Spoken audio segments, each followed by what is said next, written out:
Je suis très content d'être là et de présenter ces résultats avec vous pour deux raisons principales. La première, que c'est un travail comme le travail qu'a présenté Salim, ça a été possible grâce à l'association.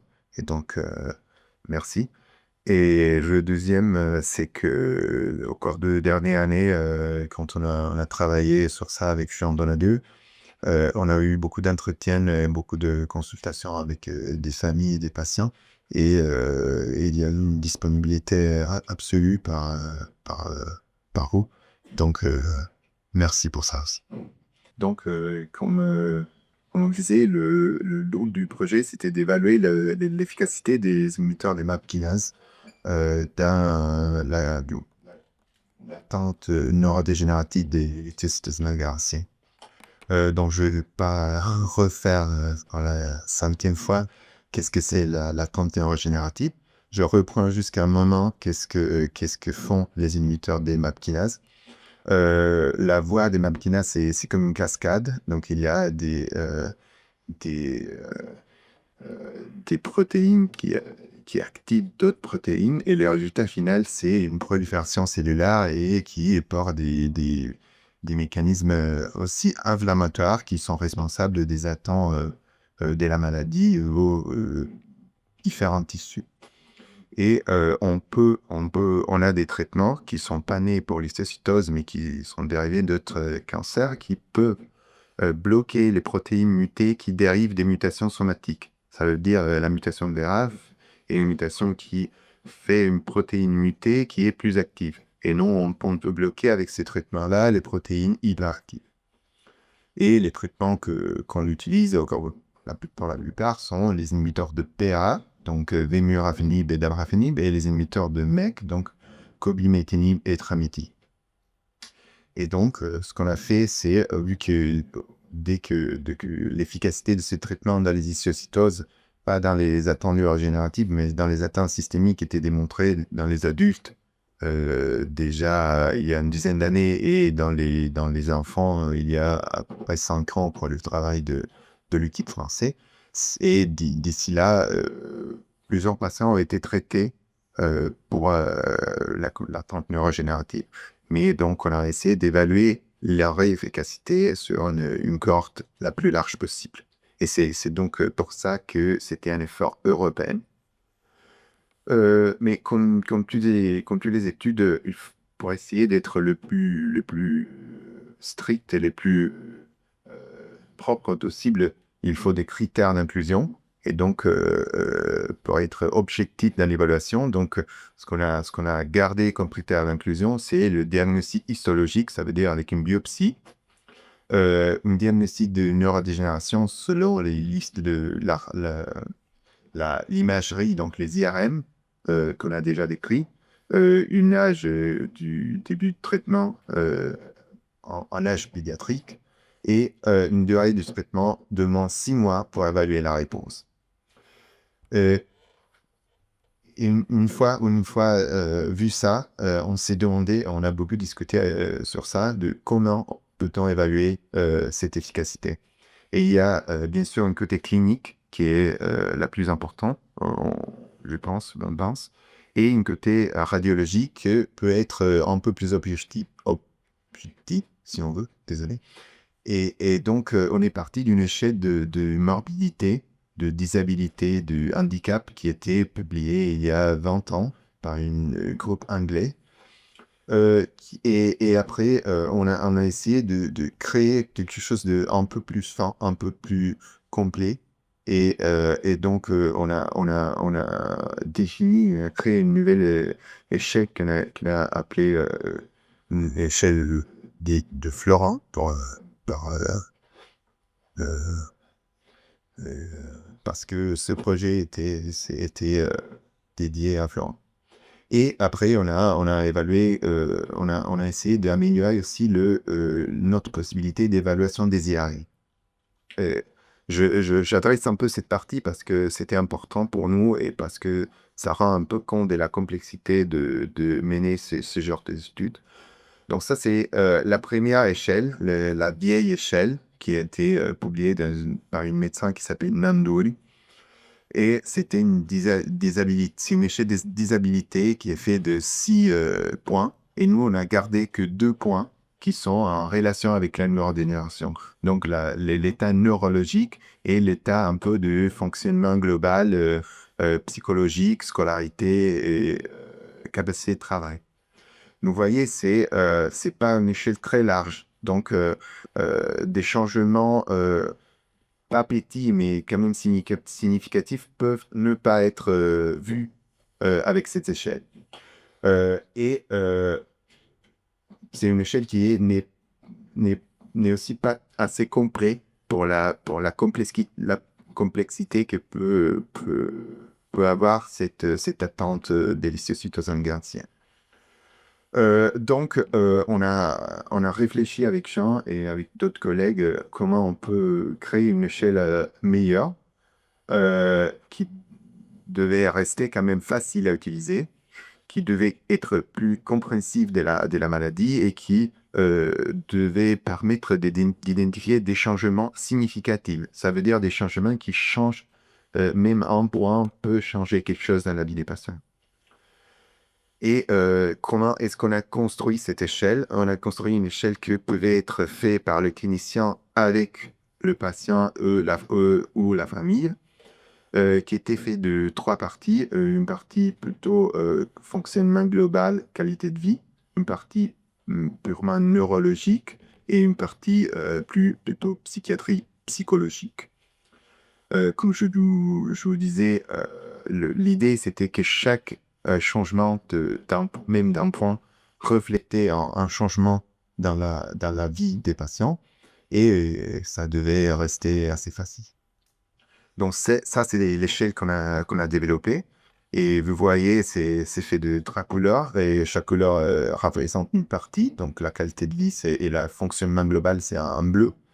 Un vert, c'est le fonctionnement neurologique, les troubles neurologiques, donc la marche, la parole, les mouvements fins et la capacité de la déglutition. Et après, une partie psychiatrique qui est un peu plus difficile à évaluer, mais quand même pour une partie, tenant compte des problèmes émotionnels, des symptômes psychiatriques vraiment ouverts, des situations d'agressivité ou des dépendances. Et il y a des points qui vont de 0 à 2. Dont 0, c'est normal. 1, c'est une altération déjà importante, mais pas extrêmement grave. Et 2, c'est grave dans tous les donnants. Et donc, l'idée, c'est que si on passe de 1 à 0, c'est beaucoup. Et si on passe de 2 à 1, c'est beaucoup. Parce que si vous prenez la marche, 1, c'est être instable dans la marche, mais quand même arriver à marcher. Et 2, c'est feuter le Roland. Et donc, ça change beaucoup. Si on prend la dépendance, par exemple, en 1, il y a des problèmes de dépendance, mais on peut gérer une vie normale. 2, c'est une consommation quotidienne qui a un impact très fort sur la qualité de vie et ça impacte fortement la qualité de vie. L'école, 2, on ne peut pas aller à l'école ou on a besoin d'un soutien très fort. Et 1, on peut aller à l'école, on peut travailler, mais avec de l'aide. Mais on peut faire. Et finalement, et après la partie méthode c'est fini, c'est les IRM. Là, c'est un peu plus compliqué. Il y avait une échelle déjà publiée il y a 20 ans, qui tenait parti de certaines régions d'anatomie qui peuvent être atteintes. Et c'était une échelle qui avait en critères semi-quantitatifs. Ça veut dire que c'est pas de 0 à 10, mais il y a des décrets d'altération qui peuvent être comparés entre différents patients et entre différents examens de même patient. On est parti de cette échelle et on a essayé de la améliorer en cherchant de augmenter les régions anatomiques parce qu'il y a des régions anatomiques du cerveau qui peuvent être atteintes et qui n'étaient pas tenues en compte dans cette échelle et différencier un peu ce qui est une situation un peu qu'on définit inflammatoire et pour laquelle on pense qu'on peut vraiment changer des choses avec le traitement, et des choses qui sont définies atrophie. Atrophie, c'est quand le cerveau devient un peu plus petit. Et ça, euh, a priori, on pense en pouvoir faire moins, mais c'est à voir. Et tout ça en permettant de quantifier, et parce que quantifier, ça nous permet d'évaluer avant traitement, après traitement. Donc, si c'est moins après traitement, ça veut dire que ça peut vouloir dire que le traitement marche. Et donc, c'est l'échec qu'on a développé. Donc, il y a une partie en bleu, c'est les anomalies des signaux. Donc, c'est l'inflammation, tout ce qui est un peu plus aigu. Et la partie en orange, c'est plutôt l'atrophie. C'est un peu les conséquences qu'on considère un peu plus graves. Et ça, on peut considérer qu'on peut être moins efficace. Et tout ça, c'est évalué dans 6 régions anatomiques et avec une échelle qui va de 0, 0 c'est normal, à 3. 3 c'est très grave. Bon, on est parti il y a un an avec ces projets et on est parti de ce qu'on avait. Donc, la première échelle un peu moins fin. Et on a présenté des données au congrès de l'Histiocyte Society il y a 6 mois. C'était sur 33 patients et on a vu déjà qu'avec l'échelle un peu moins fin, on avait des résultats significatifs en termes de clinique, améliorement clinique. Une réduction d'un point, c'est déjà beaucoup parce que c'est sur 6 points, cette échelle-là. Mais d'ici là, on a beaucoup avancé et on est arrivé avec un effort européen à filtrer 70 patients et on a pu inclure avec, vous rappelez les critères d'inclusion qu'on a montré au début, 60 patients. De ces 60 patients, il y en a certains qu'on n'a pas pu évaluer parce que, par exemple, pour des raisons de toxicité, ils n'ont pas pu compléter 6 mois de thérapie, ou parce qu'on attend encore des données par certains collègues européens.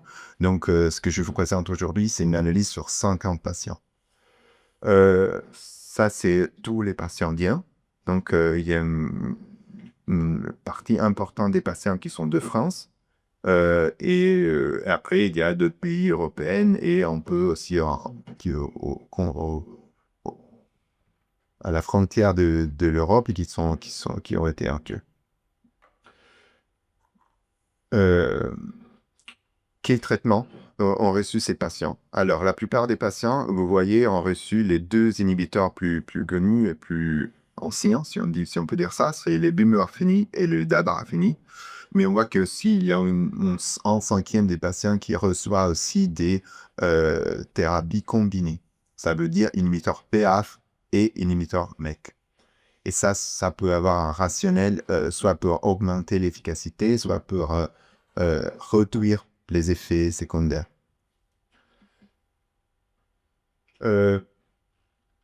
Ça, c'est simplement une représentation de l'échelle que je vous ai montrée. Donc, les 3 domaines, qualité de vie en bleu, neurologique en vert et psychiatrique en orange. Et ça, c'est l'attente avant le début du traitement. Donc, sur 50 patients, on voit qu'il y en a 11 qui sont asymptomatiques. Donc, ils ont des IRM pathologiques, des fois des IRM assez graves. Et donc, on a décidé nous, les cliniciens qui les suivaient, ont décidé de le traiter quand même. Et le reste des patients sont symptomatiques. Et ces symptômes s'expriment pour à peu près 70% d'eux, soit sur un côté, soit de fonctionnement global, soit de attente neurologique, et pour à peu près la moitié sur un côté aussi psychiatrique. Les 3 peuvent être ensemble, bien sûr. Et ce que vous voyez à droite, c'est simplement la représentation de chaque patient, et donc bleu blanc, c'est 0 sur le score. Le couleur un peu pas très fort, c'est 1.1, et la couleur un peu plus forte, c'est 1.2. Donc, vous voyez, il y a des patients qui sont très graves, des patients qui sont un peu à temps, et il y a les bons patients qui sont pas symptomatiques. Mais comment on change ça avec les traitements? Ça, c'est une graphie. Bon, c'est une image qui représente, désolé, c'est justement la modification du score du score qui est fait avec cette échelle la nouvelle échelle. Et donc, en rouge, c'est le avant le traitement, et en bleu, c'est la dernière évaluation euh, dans laquelle les patients recevaient du traitement.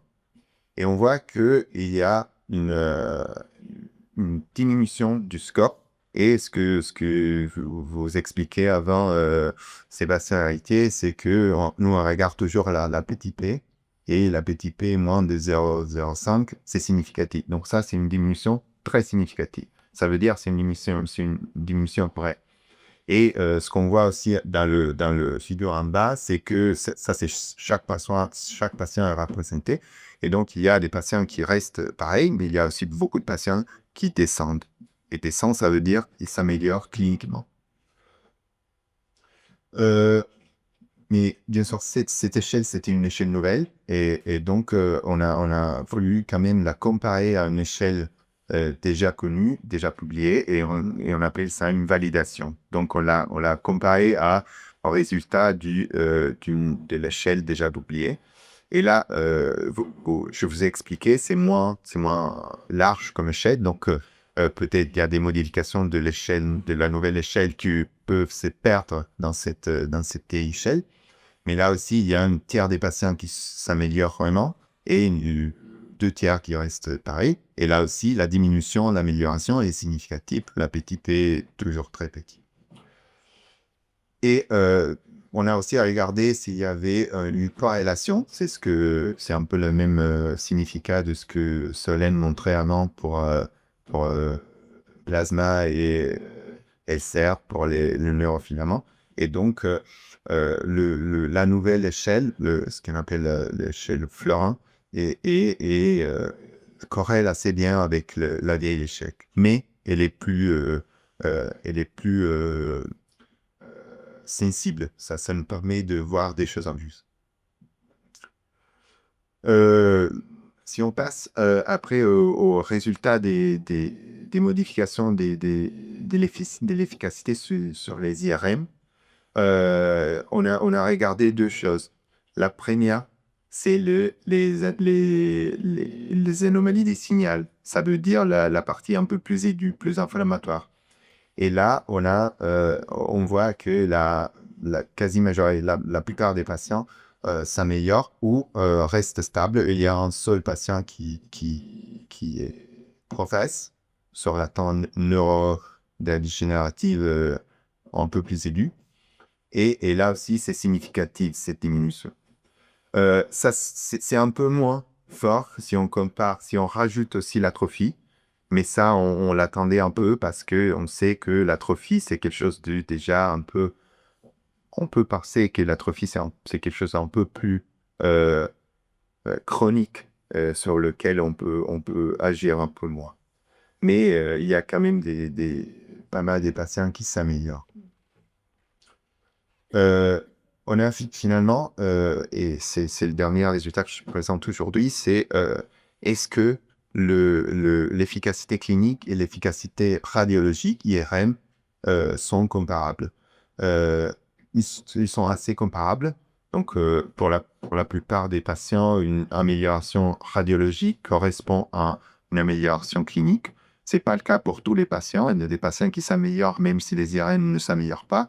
Il y a des patients pour lesquels on ne voit pas de modification, mais les IRM s'améliorent. Ce qu'on voit beaucoup, c'est sur les patients asymptomatiques, et ça, c'est quasiment tous les 11 patients, ils restent asymptomatiques. Donc, on peut pas faire mieux sur la clinique, mais les IRM s'améliorent.